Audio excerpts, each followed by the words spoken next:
Okay.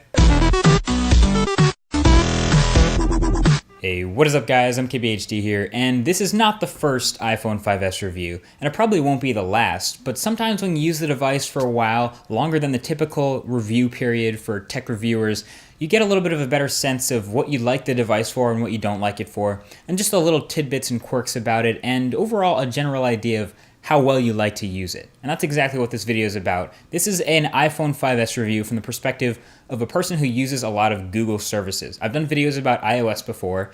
This is my first iPhone review. Believe it or not, this took me like 7 iPhones to actually do a review of it. But without any further ado, let's get right on into this. So this is the iPhone 5S in space gray. It comes in 3 colors, but this is the one I personally thought was my favorite.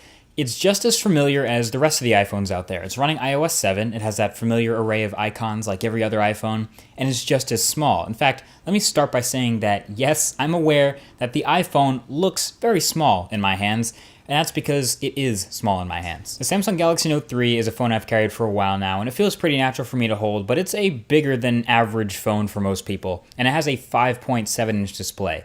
But to me, it doesn't feel all that extreme. But a smaller, more common option that you'll probably see more frequently is the Samsung Galaxy S4. This is a pretty popular phone, and it has a 5-inch display.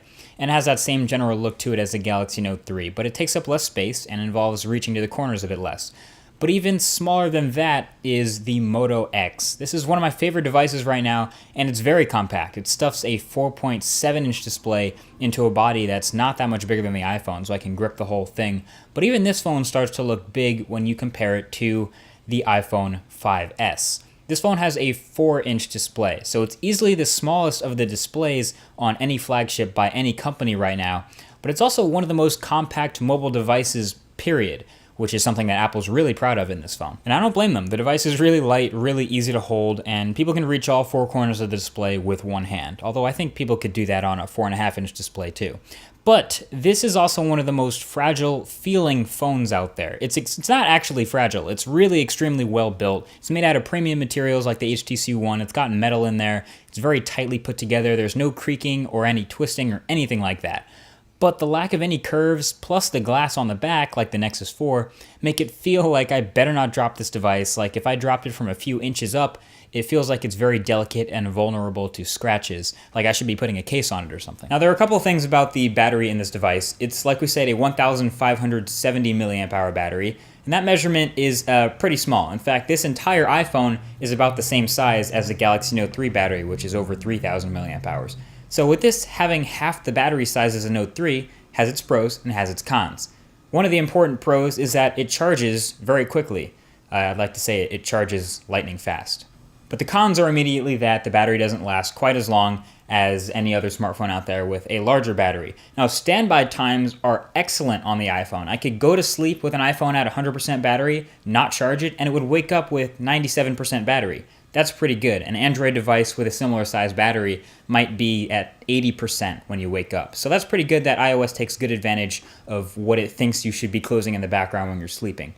But it doesn't have the best battery life during actual use. In fact, it's not even quite as good as the iPhone 5. I'd say maybe 5% worse than the iPhone 5. But it's about the same battery life as you'd expect from an iPhone. So if you're coming from a previous generation iPhone, you won't find too many surprises here with the battery life. Everything else about the hardware, though, is very well crafted. We saw this in the iPhone 5, too. It's solid aluminum on the sides and the back. It has awesome buttons that are precisely crafted so that they don't wobble at all, which is nice. Plus, they have the laser etchings to indicate volume up and down.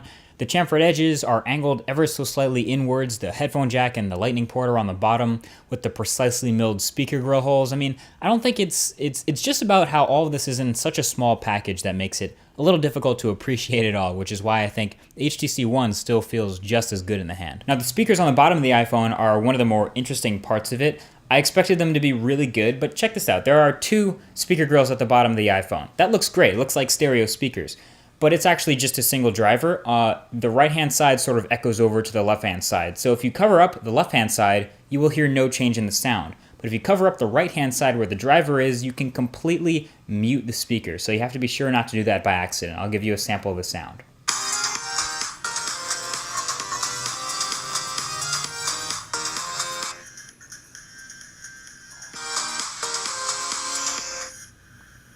It's completely muted. Well, anyway, like we've said, the iPhone has obviously familiar hardware on the outside, but what about the inside? Because that's where the main change came from between the 5 and the 5S. Now, if you thought the Moto X was a consumer-oriented device that didn't care about specs and targeted the average consumer, wait till you see the spec sheet of the iPhone 5S. It has, on paper, the same specs as, literally, not even exaggerating, a flagship from 2011. Meet the Samsung Galaxy S2. Release date, April 2011. Inside, it had a dual-core 1.2 GHz chip, 1 GB of RAM, 32 GB of storage, an 8-megapixel camera, and a 1650 mAh battery. Now meet the iPhone 5S. Release date, a couple weeks ago. It has a dual-core 1.3 GHz chip, 1 GB of RAM, 32 GB of storage, an 8-megapixel camera, and a 1570 mAh battery. So this is where Apple does its absolute best to make sure specs don't matter nearly as much as they used to. They control the entire experience from the hardware to the software, and there's a lot of optimization going on, and in the end, performance throughout iOS 7 is pretty snappy. It performs on par with just about every other flagship today that has an 8-core chip and double the RAM and 20-megapixel cameras. And iOS, as we know, never really required all that much resources to run smoothly and multitask well and not eat through battery life like a hungry wolf through steak, so it's not really a surprise that the iPhone 5S is quite fast, especially when compared to older iPhones. But how is iOS 7? Well, for me, I actually like the look of iOS 7, at least a lot of it, but its functionality is still exactly the same as iOS 6. It's essentially a layer of gloss over the top, a visual overhaul, if you will. The motto here is you'll probably like it or learn to like it, but if you don't, too bad. Because you just can't change things. You still can't customize a lot of the things that I'm used to being able to customize out of the box on something like an Android phone. In iOS 7, you'll probably like most of the new icons, but if you don't like one, or two, or several, too bad. You might like the new keyboard, but if you don't, too bad. You might love the new stock lock screen or the new dialer or all the new stock applications, but if you don't, too bad. My biggest gripe with iOS 7 was actually the animation. So every time I unlock the iPhone 5S, there's this new animation in iOS 7 that takes a solid half a second before it lets me do anything on the home screen, and I don't like that at all.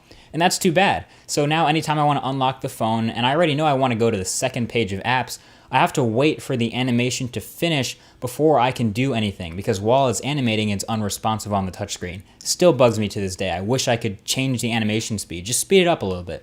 There's also a lot of weird little bits of fragmentation, like with the keyboard, for example, where if the app you're using isn't updated for iOS 7, it doesn't get to use Apple's new keyboard. It'll use the old iOS 7 looking keyboard, which creates a bit of visual inconsistency, and that will, I guess, be a bit of a mess until app developers get on the case and update their apps for the new OS. But overall, yeah, I like the look of a lot of iOS 7. I think it's quite nice in a lot of areas that aren't the icons on the home screen, but the functionality I still have problems with, and those still remain, and that's too bad. Now, outside of this, of course, iOS is still a great choice for a lot of people, and that obviously won't change. I mean, 10 million people bought this phone the first weekend it was available, so it's clear that people love it and want it. As a Google service user with stuff, like Gmail, Google Drive, Google Calendar, tasks, etc., you can get most of the core stuff you need and get away with it from the App Store, so the situation is really not that bad at all. And then there are, of course, the few fringe benefits of the iPhone, like Touch ID, for example, which is the name for the fancy fingerprint sensor in the home button of the iPhone. Lets you unlock your phone or authenticate your iTunes purchases, and you can register up to 10 fingers. Of course, people have also found great ways to register things other than fingers, like their toes, their pets' toes, and even other body parts. But it's a cool feature. It works pretty well, pretty accurately most of the time. Just note that every time you restart your phone, you'll have to re-enter your whole iTunes password before using Touch ID in the App Store again. Another thing that's great about the iPhone is the camera experience. The camera experience, in my opinion, is made up of two different parts. It's the quality and the control. And there's a little bit of a scale, I'd say, between 1 and 10 for quality and between 1 and 10 for control. A lot of devices that have 10 out of 10 for quality, like the Lumia 1020, for example, you can't just give it to a random person on the street and ask them to take a great photo with it. They'll probably have a little bit of difficulty. But if you get a really, really easy to use camera, chances are it's not going to take great photos. So the iPhone strikes a nice balance because on the scale of 1 to 10 for quality, it's around an 8. And on the scale of 1 to 10 for control, it's pretty simple, but it's an easy-to-use app, so that's another 8 out of 10. And I think that is what makes it a very likable camera. You can just open it with a swipe up from the shortcut in the corner and immediately begin to take pictures. I would characterize the camera on the back of the iPhone 5S as a very fast camera in a bunch of different ways. Fast number 1 because it's very fast to take photos and to process shots. Fast number 2 because taking HDRs is very quick, so you don't have to have a necessarily still subject. Fast number 3 because the aperture itself is very fast, it's wide open. I believe it's f2.0 or 2.2, which can be a little bit softer than the iPhone 5, but still is plenty fast and great for low light. And again, fast because of the video modes in here. You can take really fast 120 frames per second video and then slow it down to 30 frames per second to get this awesome smooth slow motion effect. So this is a very fast camera. What I most enjoyed about shooting with the 5S's camera though was the low light capabilities. This thing can essentially see in the dark where a lot of the other camera phones I've used fall short. But you can see all the test shots that I took in the full Imgur link in the description right below that like button, where you'll see, low light shots and regular light shots. And you'll see that the photos it takes are really pretty solid. The colors were very accurate, like extremely colorful and saturated. The detail was pretty much all there. It was only a little bit softer than the iPhone 5 because of the wider aperture, but overall, the shots you get out of this thing are very good. Overall though, in terms of the quality of photos and videos you get, and the control you have over them, this is up there in some of the best smartphones you can get to take photos with. So yeah, using the iPhone 5S is just as you would expect. You get great performance, smooth animations throughout, you get that super compact form factor and excellent build quality and design and material choices, and you get the usual quirks with a relatively new operating system, but those will either iron out or you'll get used to them. You get that future-proofness with the new 64-bit architecture, Apple's new chip, and Apple having control over the whole OS and ecosystem. And you have a very reliable device that almost always works exactly as you'd expect it to. Even if you don't like the way it does something, you can be confident that it'll do it that way every single time until you get used to it. It's a very familiar device for a lot of people, and probably isn't worth rushing to upgrade to if you're coming from an iPhone 5, but for many other older iPhone, it's a great choice for all it's worth. So at the end of the day, there are some things that I really like about the iPhone, and some things that I really don't like, obviously, about the iPhone, that a lot of other people will probably agree with. The display is one of the most polarizing things to me. I love the quality of the display, I just wish it was bigger. And there are a lot of things that I like about the build. It's a beautifully crafted device. It's just a little bit too small and feels a little bit fragile, even though it is, in fact, really sturdy, no creaking or bending at all. So there are some polarizing things about it. At the end of the day, though, I'm not a big iOS user. If you want to see a full dedicated iOS review or sort of a video on just me and iOS, feel free to leave a comment below or a thumbs up if you want to see something like that. But either way, this has been it. This is the iPhone 5S in space gray. Thank you for watching the review, and I'll talk to you guys in the next video. Peace.